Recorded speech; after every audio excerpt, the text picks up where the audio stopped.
हजारीबाग सदर विधायक प्रदीप प्रसाद गुरुवार सुबह करीब 8 बजे शेख भिखारी मेडिकल कॉलेज एवं अस्पताल पहुंचे। आम जनता की शिकायतों पर त्वरित संज्ञान लेते हुए विधायक ने अस्पताल की व्यवस्थाओं का निरीक्षण किया और वहां की स्थिति को देखकर गहरी नाराजगी जाहिर की। अस्पताल में पिछले 2-3 दिनों से केवल ऑनलाइन पर्ची काटने की प्रक्रिया चल रही थी, जिसके चलते मरीजों और उनके परिजनों को काफ़ी कठिनाइयों का सामना करना पड़ रहा था। खास तौर पर वे लोग जिनके पास स्मार्टफोन नहीं है या जो ऑनलाइन प्रक्रिया से परिचित नहीं है, वे इस नई व्यवस्था के कारण अस्पताल में इलाज कराने में असमर्थ हो रहे थे। विधायक ने इसे गहरी चिंता का विषय बताते हुए डीसी, डीडीसी से वार्ता की।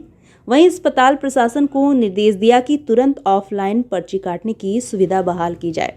विधायक के पहल पर अस्पताल प्रशासन ने तुरंत ऑफलाइन पर्ची काटने की प्रक्रिया शुरू कर दी, जिससे वहां मौजूद मरीजों और उनके परिजनों ने राहत की सांस ली।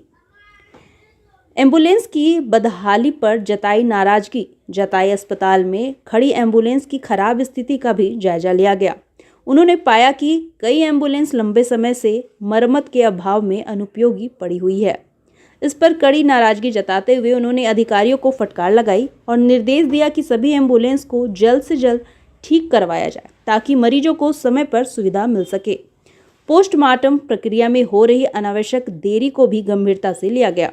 उन्होंने कहा कि इस ठंड के मौसम में मृतकों के परिजनों को और ज्यादा परेशान ना किया जाए। पोस्टमार्टम कार्य को प्राथमिकता के साथ जल्द से जल्द पूरा किया जाए ताकि परिजन अपने परिवारों के अंतिम संस्कार की प्रक्रिया बिना किसी कठिनाई के कर सके। निरीक्षण के दौरान विधायक ने अस्पताल में फैली अन्य अव्यवस्थाओं पर भी सख्त रुख अपनाया। उन्होंने अस्पताल में सही समय पर इलाज न मिलने की शिकायतों पर अधिकारियों को कड़ी फटकार लगाई। विधायक ने स्पष्ट निर्देश दिया कि अस्पताल की हर व्यवस्था को जल्द से जल्द ठीक किया जाए और मरीजों को गुणवत्तापूर्ण सेवाएं मुहैया कराई जाए। सरकारी अस्पताल जनता की सेवा के लिए है, यहाँ किसी भी प्रकार की लापरवाही बर्दाश्त नहीं की जाएगी। उन्होंने अधिकारियों से कहा कि यदि भविष्य में ऐसी शिकायतें दोबारा मिलती है तो दोषियों पर कड़ी कार्रवाई की जाएगी। हजारीबाग ब्यूरो प्रदीप पाठक की रिपोर्ट।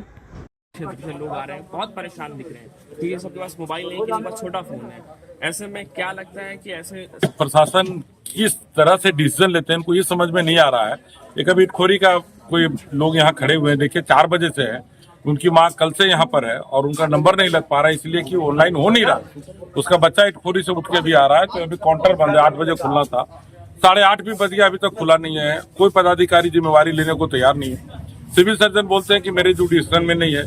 सुप्रिंटेंडेंट है, वो फोन नहीं उठाते हैं। तो इतना घोर लापरवाही है। पोस्टमार्टम का हाल भी वही देख रहे होंगे, कल से पड़ा हुआ है बॉडी, अभी तक कोई पोस्टमार्टम करने वाला नहीं है। रात भर लोग ठंडे में खड़े हुए हैं, तो उस पर भी कुछ कार्रवाई करना होगा। और अभी एम्बुलेंस जो है, अभी 14 एम्बुलेंस है ना, 12-14 खराब है, उसमें आधा से ज्यादा खराब पड़ा हुआ है। उसका भी कोई शुद्ध लेने वाला नहीं है। अभी एक पेशेंट था, मांडू का था, उसको अभी हम लोग सुबह सुबह एक प्राइवेट एम्बुलेंस में भेजे हैं। तो इस तरह का जो आलम है, इसमें थोड़ा कड़ाई करना होगा। एक बड़ी समस्या और देखने को मिली है कि पदाधिकारी फोन नहीं उठाते हैं। बिल्कुल, कोई पदाधिकारी है तो वो आम नागरिक के लिए है, और आम जनता का हाल क्या होता होगा। बहुत गंभीर विषय है, और अगर इन लोग नहीं चेते तो उसका कुछ हम लोग दूसरा उपाय करेंगे। तो आप लोगों को कैमरा में नहीं बोल सकते, लेकिन उपाय हम कड़ा रूप से करेंगे। तो देखिएगा, उसके बाद फोन उठने लगेगा। हमको चेताया जा रहा है आप लोग के माध्यम से कि सुधर जाइए, नहीं तो हम लोग को सुधारने का दूसरा तरीका भी आता है और उसका भी प्रयोग करने से हम नहीं हिचकेंगे। किसी को, उन लोग को लापरवाही चलते किसी का जान चलते कोई तकलीफ उठाए, वो बर्दाश्त नहीं करेंगे।